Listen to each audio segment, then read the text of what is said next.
રાજ્યમાં ગરમીનો પ્રકોપ યથાવત. અમદાવાદ સહિત 3 શહેરોનું તાપમાન 42 ડિગ્રીને પાર. અમરેલી, સુરેન્દ્રનગરનું તાપમાન 42 ડિગ્રી.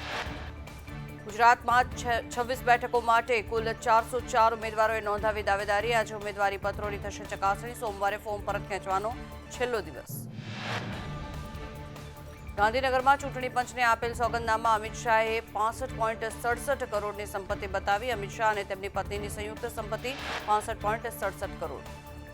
વડોદરાના લક્ષ્મીપુરા ગામમાં ક્ષત્રિયોએ રૂપાલા વિરુદ્ધ બેનરો લગાવ્યા. ક્ષત્રિય સમાજનો મતદાન બહિષ્કારનો નિર્ણય. ભાજપના નેતાઓને પ્રચાર માટે આવવાની મનાઈ. અમદાવાદના ગોતાના રાજપૂત ભવનમાં ક્ષત્રિયોની બેઠકમાં રૂપાલા સામે આંદોલન પાર્ટ 2 માટે રણનીતિ ઘડાઈ. ક્ષત્રાણીઓ એક દિવસનો ઉપવાસ કરશે. ક્ષત્રિય અગ્રણી પદ્મિનીબાએ સંકલન સમિતિ પર આક્ષેપ કરતા કહ્યું કે સંકલન સમિતિમાં બદમાની ચાલે છે. રૂપાલા તેરી ખેર નહીંની વાતો કરનારા ક્યાં ગયા? સંકલન સમિતિ જ આંદોલનને તોડવા માંગે છે. કોંગ્રેસ નેતા પ્રતાપ દુભાતે રૂપાલાની સરખામણી દુશાસન સાથે કરી. તેમણે કહ્યું, દુશાસન રૂપી રૂપાલાને જાકારો મળશે.